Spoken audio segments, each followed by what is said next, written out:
Di bawah kerudung malam yang pekat, sebuah ketenangan merayap di pesantren tempat Randy menuntut ilmu. Jauh dari hiruk-pikuk dunia luar, hari-harinya dihabiskan untuk membaca kitab, berzikir, dan mengasah batin.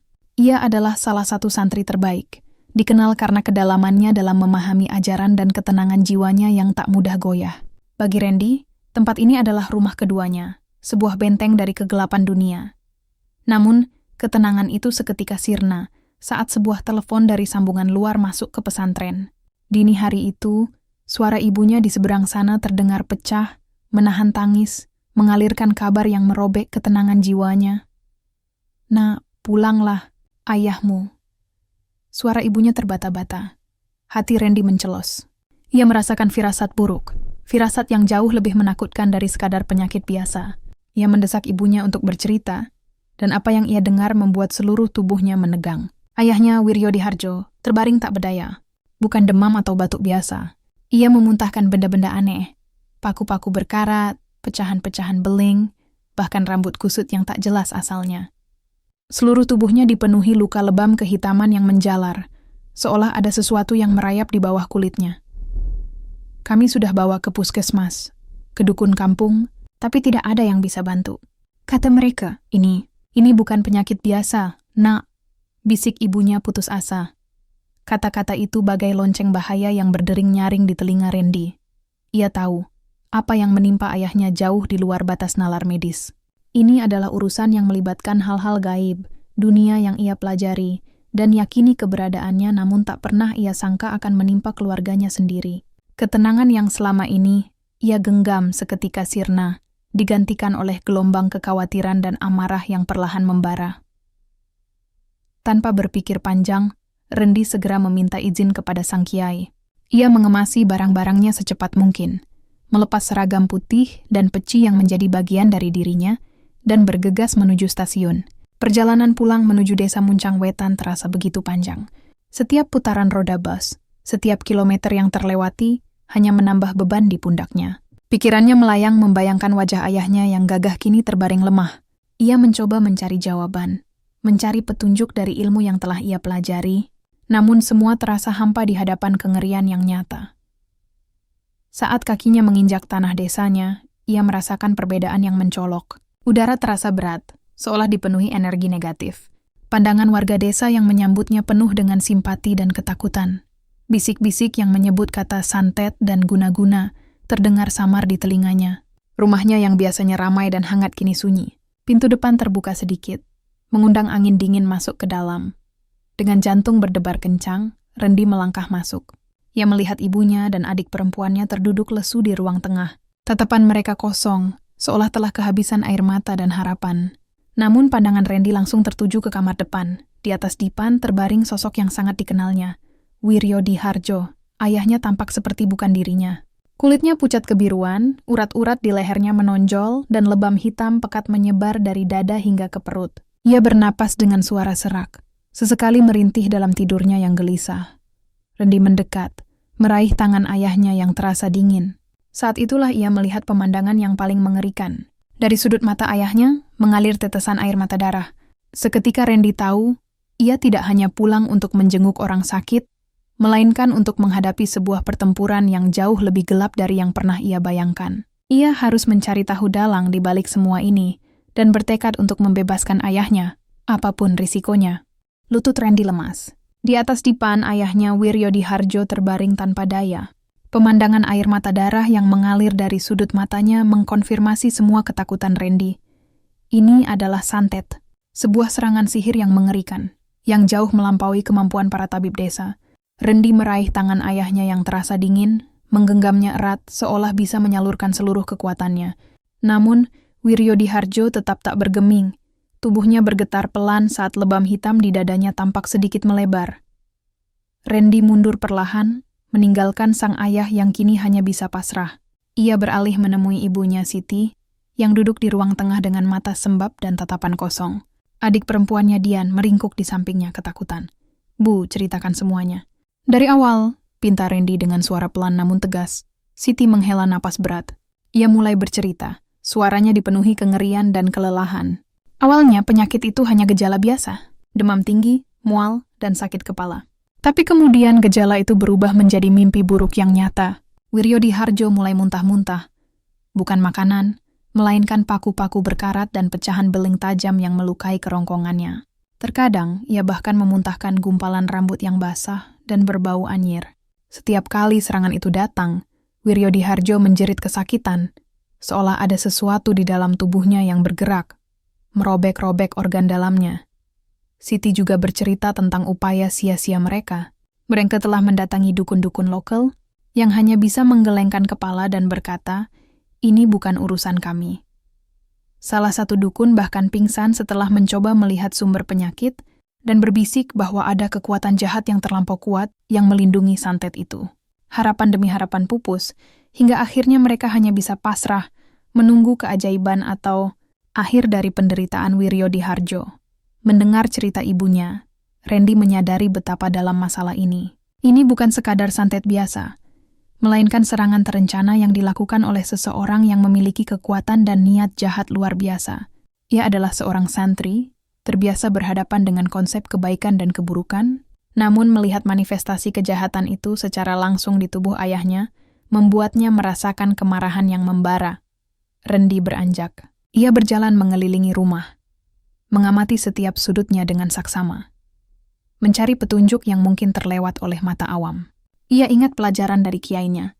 Santet seringkali meninggalkan jejak. Saat ia melintas di depan jendela kamar ayahnya, ia mencium aroma aneh yang samar. Aroma wewangian yang pekat, tapi di baliknya tersembunyi bau busuk seperti daging terbakar. Ia menyingkap gorden dan melihat sebuah kantung kecil tergantung di kusen. Randy segera melepasnya. Di dalamnya ada segenggam tanah kuburan, rambut Wiryodiharjo, dan beberapa jarum jahit yang dililit kain kafan. Randy tahu ia sudah menemukan sumber masalahnya, tapi ia belum tahu siapa dalangnya. Sore harinya, saat Randy duduk di beranda, seorang tetangga dekat yang ramah dan bijaksana, Pak Maman, datang menjenguk. Setelah mengamati Randy dengan tatapan penuh simpati, ia mulai berbicara. "Mas Randy sudah tahu ya, siapa dalang di balik semua ini?" tanya Pak Maman. Suaranya merendah. Randy menggelengkan kepala. "Kami belum tahu, Pak. Kami hanya tahu ayah diserang santet." Pak Maman menghela napas panjang. "Ini semua ulah juragan Ramijan, Nak. Ia sudah lama mengincar tanah kalian." "Tanah kalian itu, Mas Randy tahu kan? Tanah kita ini memang aneh. Suburnya luar biasa. Hasil panennya selalu lebih baik dari kebun juragan Ramijan, padahal tanahnya luas. Juragan Ramijan sudah berkali-kali menawar tanah itu dengan harga tinggi. Tapi ayahmu selalu menolak. Ia tidak mau menjual warisan leluhur. Juragan Ramijan marah, dan dia bilang, kalau tidak bisa didapatkan dengan baik, maka akan diambil dengan cara lain." Sebuah teka-teki akhirnya terpecahkan. Randy mengepalkan tangannya. Kemarahan yang sempat terpendam kini meluap. Ini bukan hanya tentang penyakit, ini adalah serangan yang didasari oleh keserakahan. Ayahnya sakit karena menolak menjual tanah.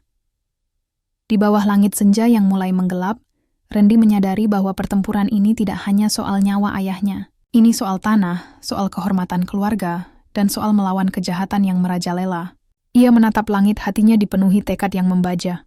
Ini bukan hanya misteri penyakit ayah, ini adalah awal dari sebuah pertempuran yang harus ia menangkan. Kebenaran yang disampaikan Pak Maman bagai petir di siang bolong. Randy kini tahu dalang di balik penderitaan ayahnya. Namun, ia juga sadar bahwa melawan orang sekuat dan sekaya juragan Ramijan yang berani menggunakan santet tidak bisa dilakukan dengan cara biasa. Imo tidak bisa datang dan menuntut pertanggungjawaban. Perang ini adalah perang batin dan spiritual. Pagi harinya, Randy menyelinap keluar rumah. Ia berjalan menuju batas tanah mereka yang berbatasan langsung dengan perkebunan juragan Ramijan. Dari balik semak-semak lebat, Randy mengamati rumah mewah sang juragan yang megah dan terawat. Namun matanya yang telah terlatih tidak hanya melihat keindahan fisik. Ia merasakan aura yang berat, energi gelap yang menyelimuti seluruh properti itu. Di beberapa sudut halaman, tanaman-tanaman tampak layu, dan bau hangus samar tercium di udara, seolah ada jejak api yang tak kasat mata. Randy yakin juragan Ramijan tidak hanya mengandalkan kekayaan, tetapi juga kekuatan gaib yang keji untuk mengendalikan wilayahnya. Ia tidak hanya mengincar tanah, ia juga mengincar kekuatan di baliknya. Gumam Randy pada dirinya sendiri. Keputusannya bulat. Ia harus mencari cara untuk melawan santet ini dari akarnya, bukan hanya mengobati gejalanya.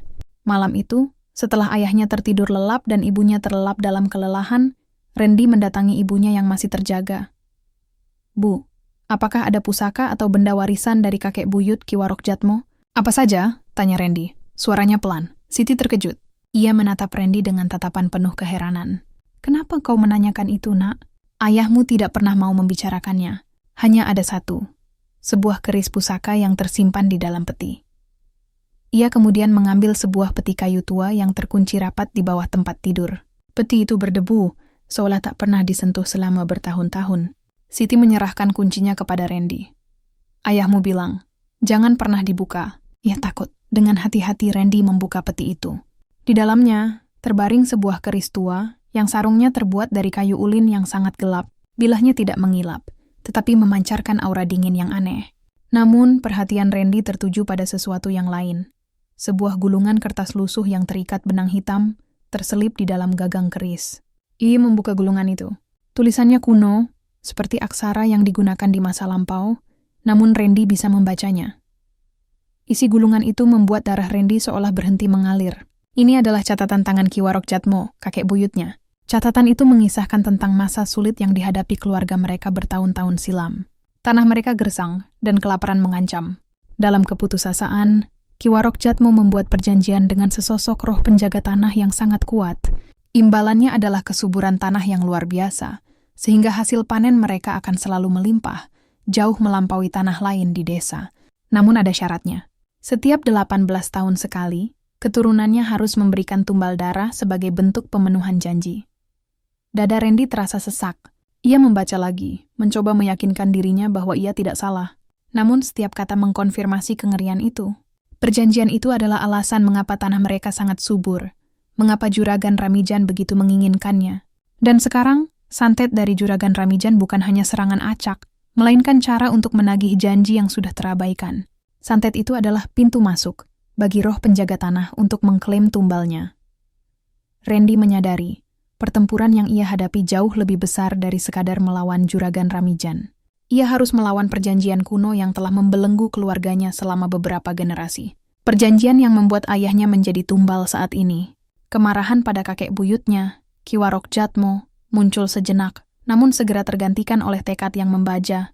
Ayahnya tidak akan mati sia-sia.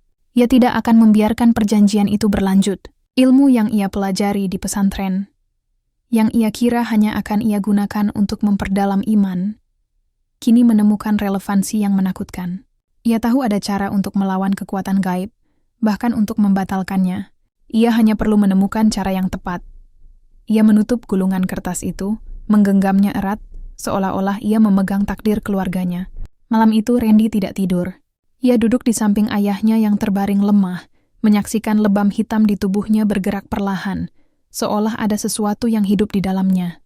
Ia kini tahu, ia tidak hanya bertempur untuk nyawa ayahnya, tetapi untuk memutus rantai kutukan yang telah membelenggu seluruh garis keturunan keluarganya. Penemuan Randy tentang perjanjian leluhur Ki Warok Jatmo dan kutukan 18 tahunan sungguh mengguncang jiwanya. Kini, santet yang menimpa ayahnya bukan lagi sekadar serangan dari pesaing bisnis yang serakah, melainkan sebuah tagihan dari kekuatan gaib yang lebih tua dan lebih mengerikan. Juragan Ramijan, dengan keserakahannya, hanyalah alat yang memicu pemenuhan janji kelam itu. Randy menyadari bahwa apapun yang ia lakukan, jika ia tidak memutus akar kutukan ini, maka santet serupa akan terus mengintai keluarganya di masa depan. Ia teringat akan satu bab dalam kitab yang pernah ia pelajari, sebuah bab yang membahas tentang Kawi Sungsang, sebuah ritual kuno yang konon mampu membalikkan bahkan memutus santet dan ilmu hitam paling kuat sekalipun. Ritual ini menuntut pengorbanan besar, bukan hanya materi, tetapi juga jiwa dan raga. Konon, pelakunya harus berpuasa total selama 7 malam berturut-turut, menahan lapar, haus dan godaan duniawi, sambil terus memfokuskan niatnya untuk memutuskan hubungan dengan kekuatan gelap yang telah mengikat keluarganya. Randy tahu, ini adalah satu-satunya jalan. Ia harus melakukan Kawi Sungsang. Malam itu juga, Randy menemui ibunya. Wajahnya yang lelah namun kini dihiasi tekad yang membara. "Bu, Randy akan melakukan sesuatu yang harus Randy lakukan. Demi ayah, demi kita semua." Siti, meskipun ketakutan melihat keseriusan di mata putranya, tahu bahwa Randy tidak akan mundur. "Apa yang akan kau lakukan, Nak?" tanyanya lirih, suaranya kembali bergetar. "Randy akan melakukan ritual Kawi Sungsang. jawab Randy mantap. Randy akan memutus kutukan ini dari akar-akarnya. Ia menjelaskan sedikit tentang ritual itu, tentang puasa 7 malam dan pengorbanan yang harus dilakukan. Siti menangis, bukan hanya karena takut, tetapi juga karena rasa bangga melihat keberanian putranya. Ia memeluk Randy erat, membisikkan doa-doa agar putranya dilindungi. Keesokan paginya, Randy bersiap. Ia pergi ke tengah ladang keluarga mereka, tempat yang paling subur dan paling memiliki energi leluhur. Ia memilih sebuah tempat yang agak tersembunyi, di bawah pohon beringin tua yang akarnya menjalar luas. Ia membawa bekal seadanya. Beberapa helai daun pisang untuk alas tidur, dan sebuah kendi berisi sedikit air yang ia yakini telah diberkahi ibunya. Ia mengucapkan niatnya dalam hati, memohon perlindungan dari Sang Pencipta, dan bertekad untuk memutus lingkaran setan ini. Ritual dimulai. Malam pertama terasa paling berat, perutnya keroncongan hebat. Tenggorokannya kering, pikiran Randy berkelebat ke sana kemari. Dihantui oleh bayangan ayahnya yang sekarat, dan oleh jeritan roh penjaga tanah yang ia rasakan samar-samar mengawasi. Sesekali, ia merasakan hawa dingin yang menusuk tulang, disertai bisikan-bisikan halus yang mencoba menggodanya, menawarkan kenikmatan duniawi, atau menakut-nakutinya dengan gambaran mengerikan tentang kematian. Ia harus terus-menerus mengendalikan pikirannya, memfokuskan seluruh energinya pada satu tujuan. Memutus janji Ki Warok Jatmo. Hari kedua dan ketiga sedikit lebih mudah dalam hal fisik. Namun cobaan spiritual semakin kuat. Randy mulai melihat hal-hal aneh. Bayangan hitam melintas di sudut matanya, suara-suara tangisan dari jauh terdengar semakin dekat.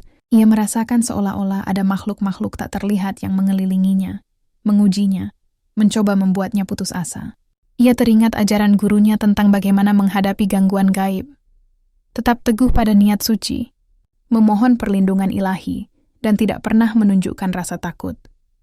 Pada malam keempat, Randy merasakan kehadiran yang lebih kuat. Aroma busuk yang sama seperti di rumah ayahnya mulai tercium menguar di udara. Ia tahu roh penjaga tanah mulai bereaksi.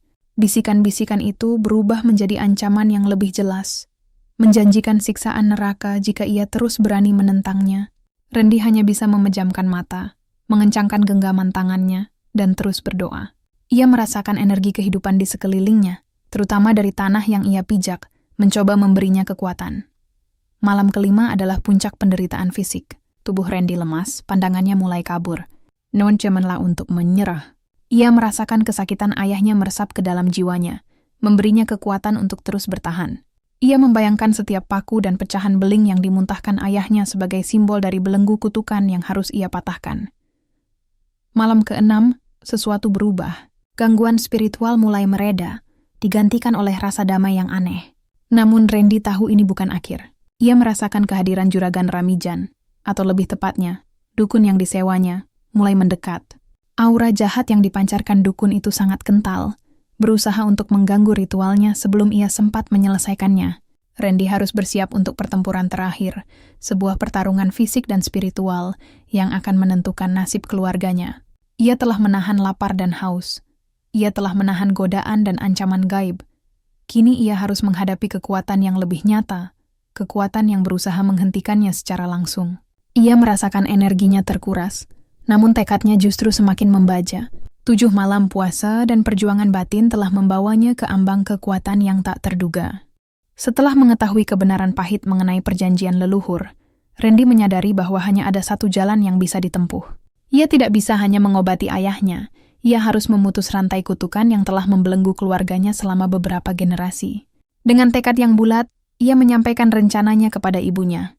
"Bu, hanya ada satu cara. Saya harus melakukan ritual pembalikan santet. Ilmu ini saya pelajari dari kiai di pesantren." Jelas Randy Siti menatapnya dengan kekhawatiran yang mendalam. "Apa itu tidak berbahaya, Nak? Ayahmu bilang, jangan pernah berurusan dengan hal-hal seperti itu." "Ini berbeda, Bu. Ritual ini adalah Kawi Sungsang, sebuah ritual yang menggunakan kekuatan batin dan doa untuk memutar balik sihir. Kekuatannya bukan dari jin, melainkan dari keyakinan kita kepada Tuhan. Ini adalah jalan yang benar untuk melawan kejahatan," jawab Randy meyakinkan. Dengan hati yang berat, Siti mengangguk setuju. Ia tahu, Randy adalah satu-satunya harapan mereka. Randy melakukan persiapan yang matang. Ia mandi suci, membersihkan diri secara fisik dan spiritual. Ia mengenakan pakaian serba putih, simbol kesucian dan niatnya yang murni. Malam itu, ia membawa beberapa barang seperlunya, sebuah tikar, air bersih, dan tasbihnya. Ia berjalan menuju ke tengah-tengah tanah keluarga mereka, sebuah tempat yang kini terasa begitu sakral, sekaligus menakutkan baginya. Di bawah rembulan yang bersinar pucat, Randy duduk bersila. Ia merasakan getaran aneh dari tanah yang ia duduki, seolah-olah roh penjaga tanah itu tahu bahwa ada seseorang yang mencoba mengganggu keseimbangan. Malam pertama adalah ujian ketenangan. Randy memulai ritualnya dengan membaca ayat-ayat suci, zikir, dan doa-doa. Suara yang ia lantunkan terdengar merdu namun kesepian di tengah keheningan malam. Ia mencoba menyatukan jiwa, raga, dan pikirannya dengan alam semesta, memohon perlindungan dan kekuatan. Malam kedua dan ketiga adalah ujian fisik. Rasa lapar mulai menusuk, dan kantuk menjadi musuh yang sulit dikalahkan. Matanya memerah, kelopak matanya terasa berat, namun ia terus melawan. Sesekali, ia melihat bayangan-bayangan samar di antara pohon-pohon, mendengar suara bisikan-bisikan halus yang memanggil namanya, mencoba membujuknya untuk berhenti. "Pulanglah, Randy.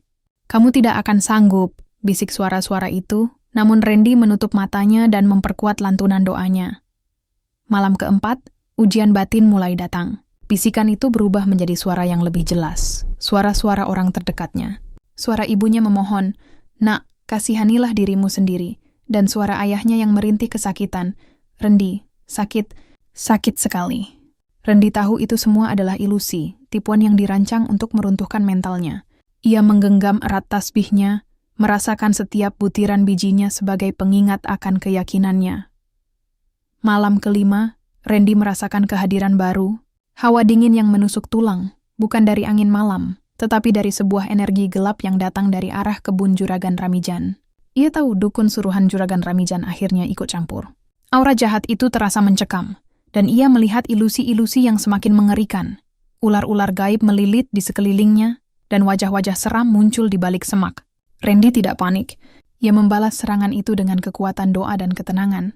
Ia menciptakan sebuah perisai tak kasat mata dari kekuatan batinnya, membalas serangan itu tanpa menggunakan kekerasan, hanya dengan kekuatan murni.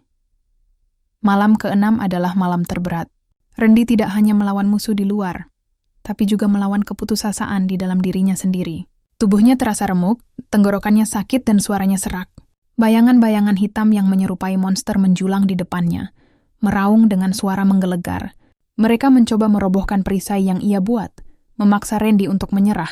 Namun setiap kali rasa putus asa datang, Randy mengingat wajah ayahnya yang menderita. Ingatan itu bagai bara api yang membakar semangatnya, membuatnya terus bertahan. Saat fajar ketujuh tiba, Randy masih duduk di sana. Ia tidak lagi mendengar suara-suara, tidak lagi melihat bayangan-bayangan. Langit perlahan berubah dari gelap menjadi jingga keemasan. Tubuhnya kurus dan lemah, matanya cekung. Namun di dalam dirinya, ia merasa lebih kuat dari sebelumnya. Perisai yang ia bangun kini terasa lebih kokoh, seolah-olah menyatu dengan dirinya. Ia telah berhasil melewati ujian terberat. Ritual Kawi Sungsang telah selesai. Randy tahu ia telah berhasil mengumpulkan energi batin yang diperlukan untuk membalikkan kutukan. Kini ia tidak lagi merasa lemah. Ia berdiri, merasakan kekuatan yang begitu besar dari dalam dirinya. Ia tahu, ritual telah memberinya kekuatan, dan kini ia siap untuk menghadapi pertempuran terakhir yang sesungguhnya. Ia akan memutus ikatan perjanjian kuno itu, dan membebaskan keluarganya dari belenggu kegelapan selamanya. Fajar menyingsing, mengirimkan semburat cahaya keemasan yang membelah kegelapan malam. Cahaya pagi itu terasa berbeda, seolah membalas keberanian Randy yang telah bertahan selama 7 malam. Ia berdiri, tubuhnya lemah, namun jiwanya kini sekuat baja. Ia tahu, pertarungan yang sesungguhnya baru saja akan dimulai. Ia telah bertahan dari ujian batin dan spiritual, kini ia harus menghadapi ancaman yang nyata. Tak lama kemudian, sebuah bayangan hitam muncul di kejauhan, berjalan perlahan ke arahnya. Randy menyipitkan mata. Ia mengenali aura gelap itu. Itu adalah dukun suruhan Juragan Ramijan. Pria tua itu, dengan rambut putih panjang dan jubah hitam yang lusuh, berjalan dengan sombong, seolah merasa tak terkalahkan. "Bocah ingusan," kata dukun itu dengan suara serak, "kau pikir kau bisa melawan kami? Kau hanya mengulur waktu untuk penderitaan ayahmu. Kami adalah takdir yang tidak bisa kau hindari." Randy tidak menjawab. Ia hanya berdiri tegap, memancarkan aura ketenangan yang baru ia dapatkan dari ritualnya. Dukun itu tertawa, tawa yang kering dan mengerikan. Ia mengangkat kedua tangannya, dan tanah di sekitar Randy mulai bergetar. Udara terasa dingin dan menusuk. Randy merasakan gelombang energi jahat yang mencoba menembus pertahanannya. Ia menutup matanya, melantunkan doa-doa dan ayat-ayat suci yang ia hafal, menciptakan perisai spiritual yang kokoh di sekelilingnya. Pertempuran pun dimulai. Dukun itu tidak menggunakan tinju melainkan sihirnya. Ia melemparkan bola-bola api gaib yang meledak di dekat Randy, mencoba memecah konsentrasinya. Randy melawan dengan melantunkan zikir yang mengalirkan energi sejuk, memadamkan api-api itu, dan mengirimkan kembali energi positif. Dukun itu semakin marah. Ia menciptakan ilusi-ilusi mengerikan. Hantu-hantu berwajah cacat yang melayang di udara, suara-suara bisikan yang memaki-maki, dan bayangan-bayangan yang menyerupai Wiryo Diharjo terbaring dalam kubangan darah. Namun, Randy tidak goyah. Ia menyadari bahwa semua itu hanya tipuan, dan ia menolak untuk terpengaruh. Setiap serangan sihir dukun itu, ia balas dengan keteguhan iman dan kekuatan batin. Serangan-serangan itu bagai ombak yang menghantam karang, dan Randy adalah karang itu. Akhirnya, dukun itu terhuyung, tubuhnya bergetar. Ia kelelahan, sihirnya tidak mampu menembus perisai Randy. Dengan teriakan frustrasi, ia melemparkan sisa energinya, namun Randy menahannya dengan kekuatan yang jauh lebih besar.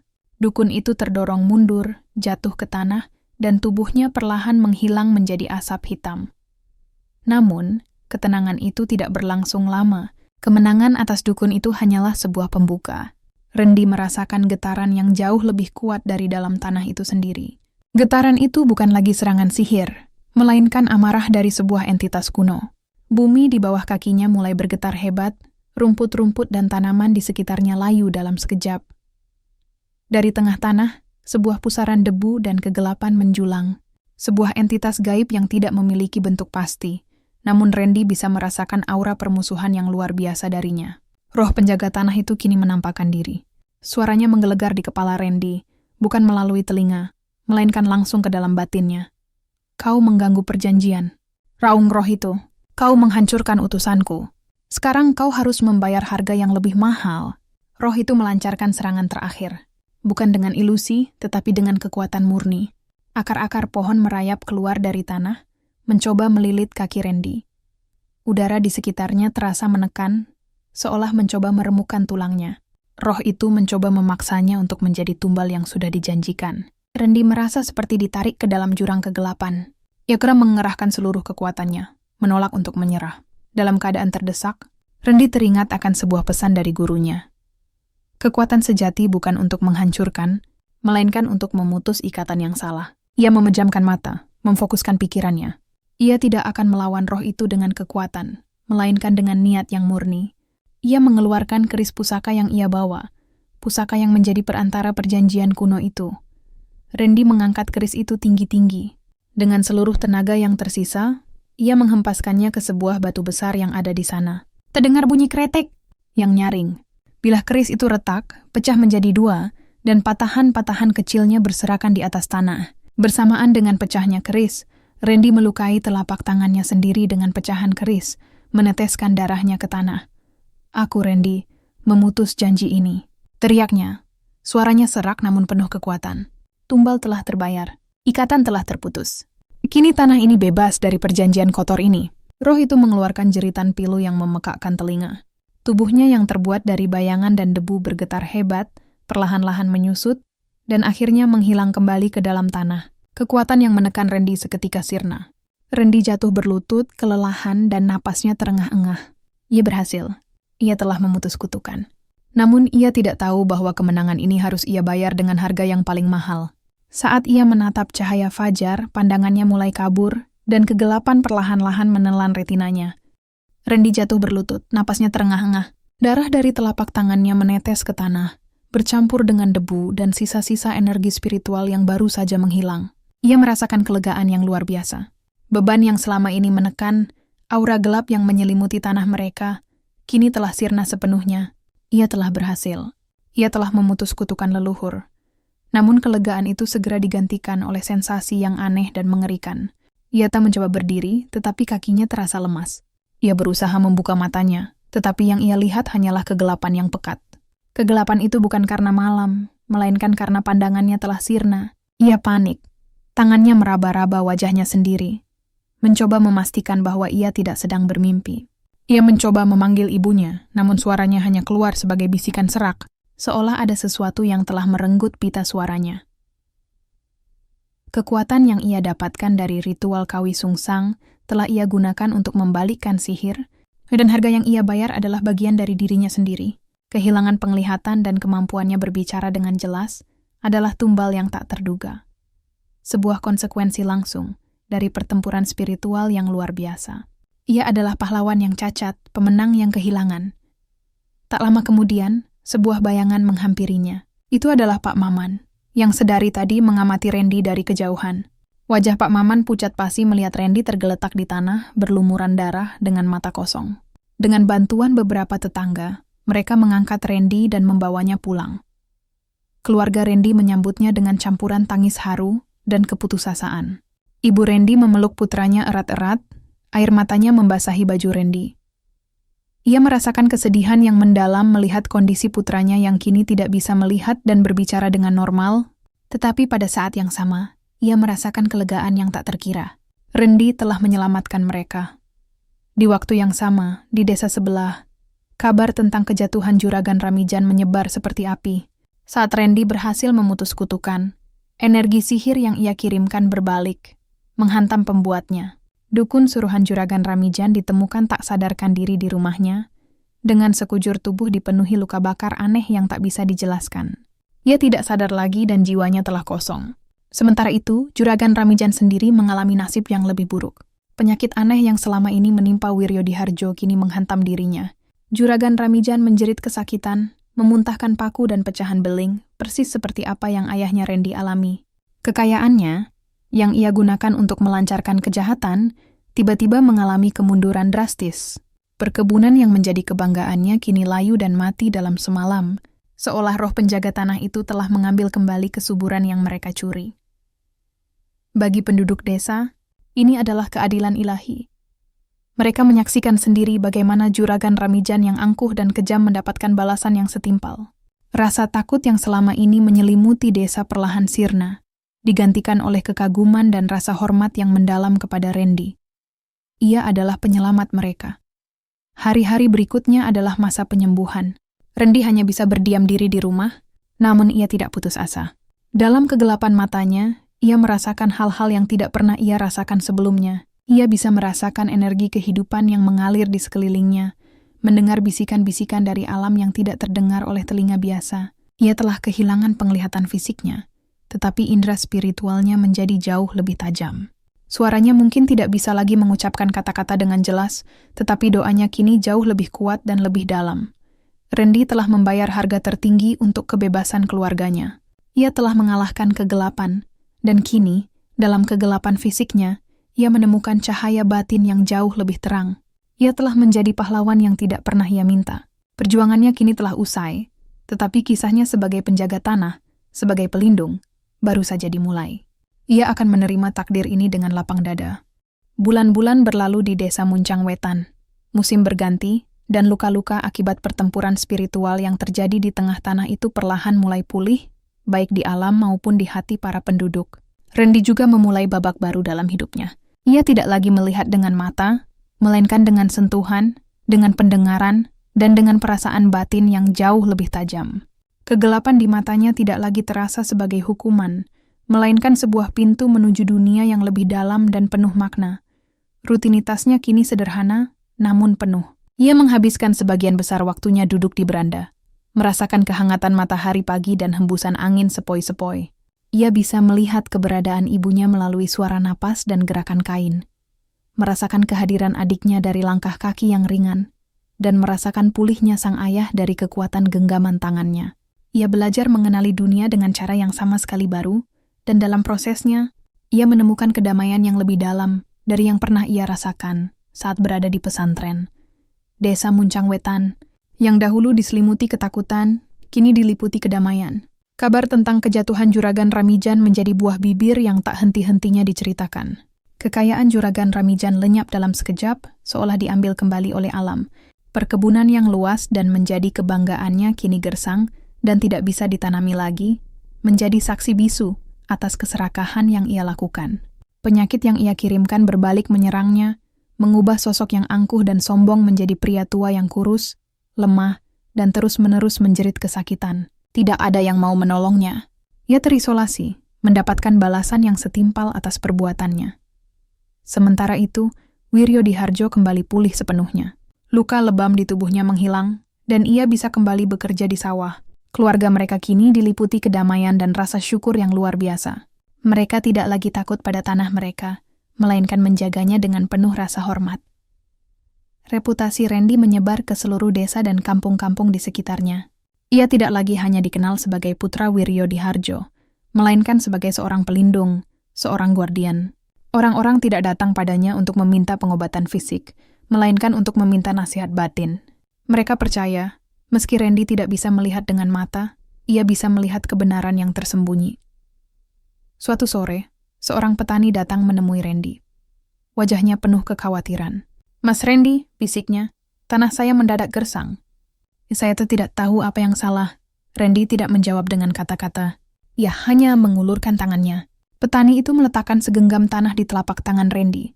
Randy memejamkan matanya, merasakan energi tanah itu. Ia merasakan ada sesuatu yang mengganggu, sebuah benih kecemburuan dan amarah yang samar. Ia mengembalikan tanah itu dan, dengan suara seraknya ia berbisik, "Kembalilah ke sana. Minta maaf pada tetanggamu. Kebencian tidak akan menumbuhkan apapun." Petani itu terkejut. Ia tidak pernah memberitahu Randy tentang perselisihannya dengan tetangganya. Ia pulang, mengikuti nasihat Randy, dan keesokan harinya, tanahnya kembali subur. Peristiwa seperti ini menjadi hal yang biasa. Randy menyadari, ia tidak hanya kehilangan dua panca indera, ia juga telah mendapatkan anugerah yang jauh lebih besar. Ia bisa berkomunikasi dengan alam, dengan energi yang tak terlihat, dan dengan hati manusia. Ia telah menemukan tujuan hidupnya yang sejati. Suatu sore, Randy meminta ibunya mengantarnya ke tengah-tengah tanah mereka, ke tempat di mana ia melakukan ritual. Ia menyentuh tanah itu, merasakan kehidupan yang mengalir di bawah telapak tangannya. Ia menyentuh pecahan-pecahan keris pusaka yang masih berserakan di sana, mengingat pertempuran yang mengubah hidupnya, namun ia tidak lagi merasa takut atau menyesal. Ia hanya merasakan kedamaian. Randy telah mengakhiri kutukan leluhurnya dan membawa kedamaian ke desanya. Ia tidak lagi terikat pada dunia yang kasat mata, melainkan pada dunia yang lebih dalam dan penuh makna. Ia telah kehilangan penglihatan fisiknya, tetapi ia telah menemukan cahaya batin yang takkan pernah padam. Randy telah menemukan takdirnya, menjadi penjaga tanah, penjaga kedamaian, dan penjaga cahaya, meski dalam kegelapan yang abadi.